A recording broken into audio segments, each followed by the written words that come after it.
selamatkanku. Terima kasih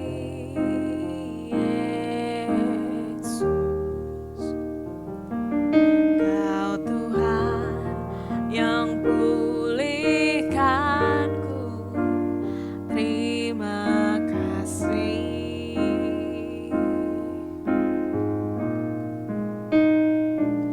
Kau Tuhan yang sembuhkanku.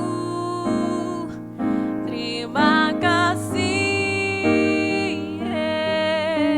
Yesus. Kau Tuhan memberkatiku. Terima kasih.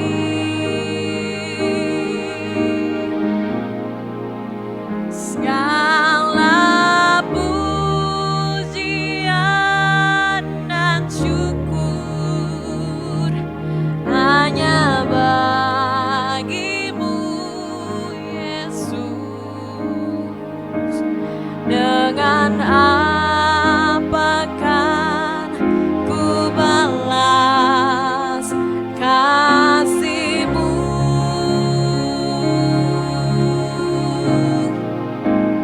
Segala hormat kemuliaan hanya layak bagimu. Ku sembah Yesus seumur hidupku.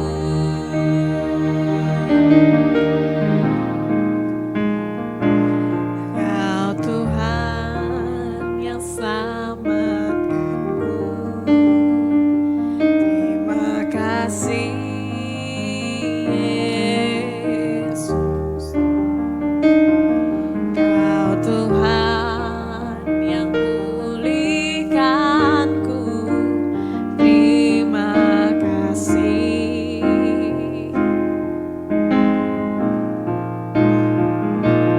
Kau Tuhan yang sembuhkanku. Terima kasih Yesus. Kau Tuhan memberkatiku. Terima kasih. Segala pujian dan syukur hanya bagimu Yesus. Dengan apakah ku balas kasih-Mu?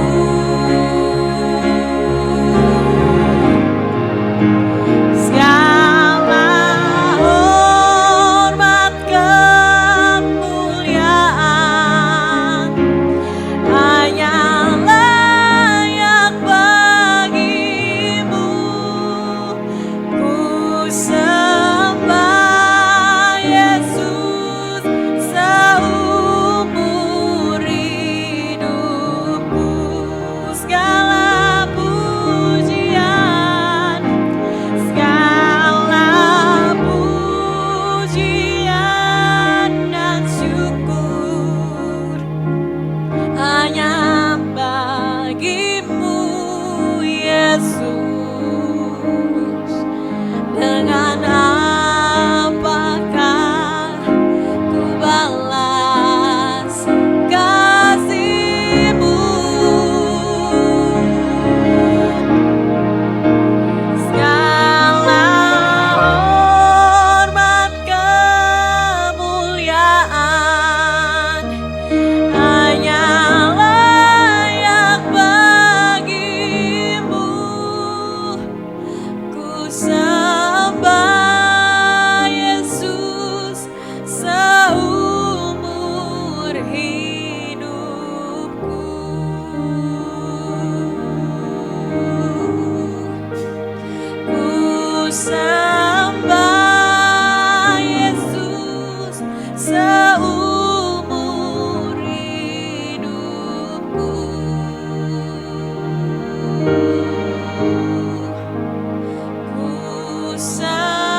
Terima kasih Tuhan Yesus untuk hari ini. Terima kasih untuk penyertaan-Mu ya Bapa. Sungguh kami merasakan kasih-Mu Tuhan di setiap hari kami.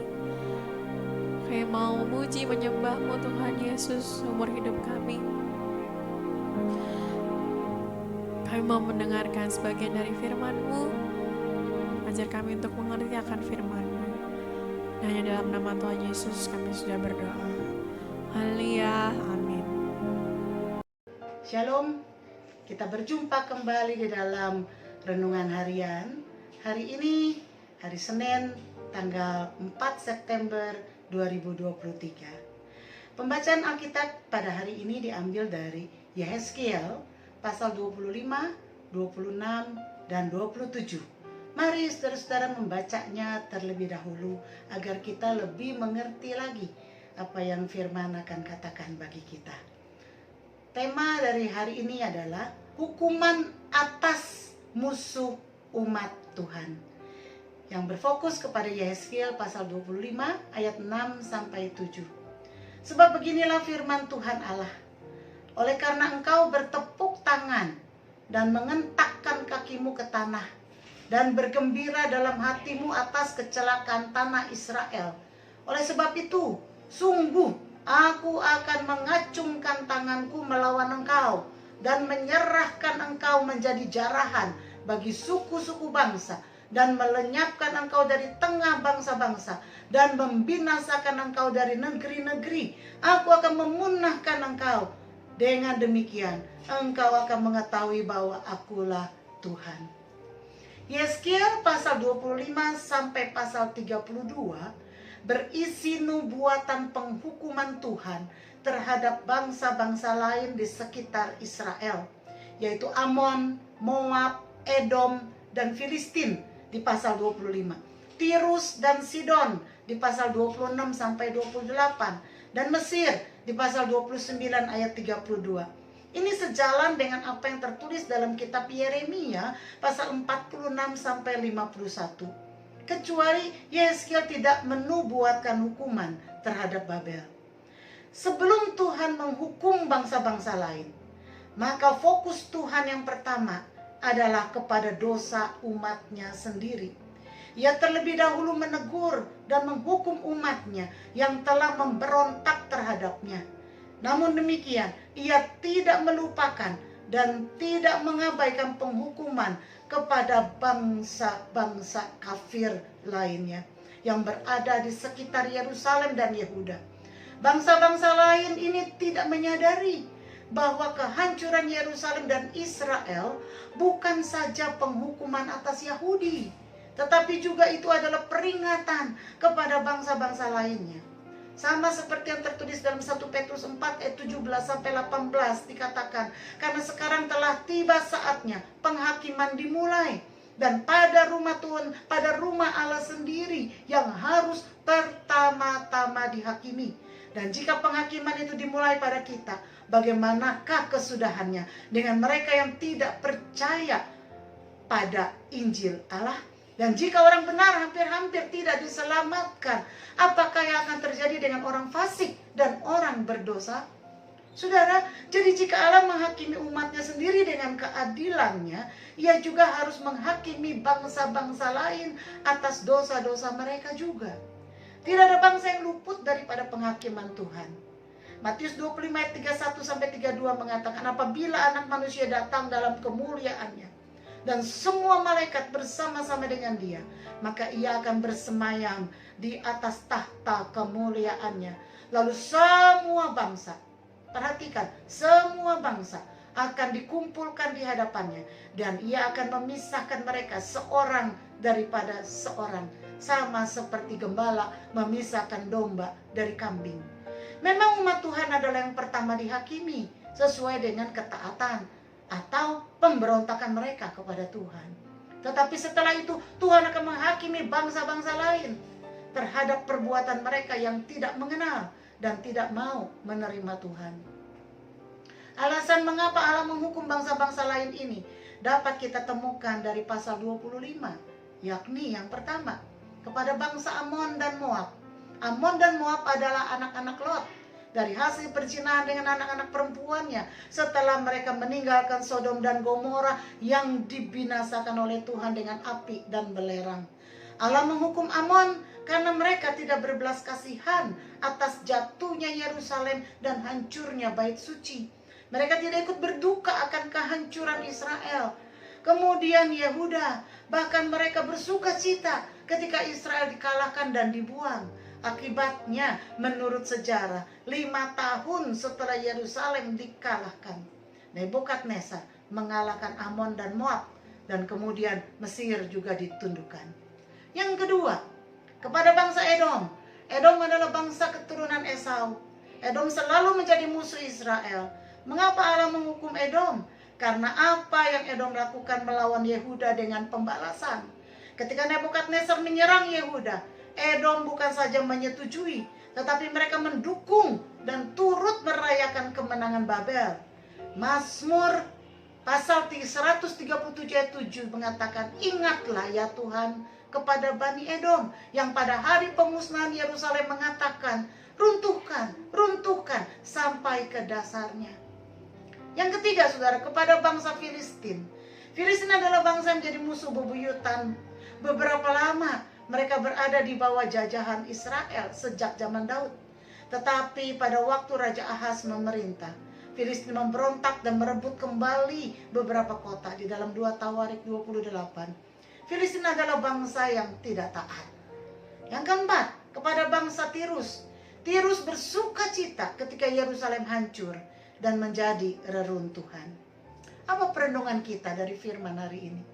Dari contoh keempat atau kelima bangsa-bangsa yang dihukum oleh Allah adalah karena mereka iri hati dan benci kepada Israel, umat Tuhan. Tuhan menghukum mereka karena mereka menjadi hakim atas Israel. Mereka membalas dendam kepada Israel. Padahal penghakiman dan pembalasan adalah haknya Tuhan. Tuhan memang mendidik umatnya melalui penderitaan. Namun janganlah kita mengambil kesempatan untuk mengutuki atau membalaskan dengan kejahatan. Sebab pasti Tuhan akan berurusan dengan kita. Mari kita berdoa, saudara. Bapa, terima kasih hari ini kami belajar bahwa pembalasan itu adalah haknya Tuhan. Bahwa kami tidak boleh menghakimi. Bahwa kami harus ikut memberikan kasih kepada mereka, khususnya kepada umat Tuhan. Meskipun mereka berada di dalam penderitaan atau di dalam didikannya Tuhan. Biar kami tidak turut mengadili mereka, tetapi kami boleh menunjukkan kasih kami kepada mereka, sehingga mereka boleh balik kepada Tuhan. Terima kasih untuk firman-Mu hari ini. Tuhan, kami serahkan seluruh hidup kami ke dalam tangan Tuhan. Kiranya Engkau dimuliakan melalui hidup kami. Di dalam nama Yesus kami berdoa. Haleluya. Amin. Kiranya Tuhan memberkati kita semua. Salam sejahtera.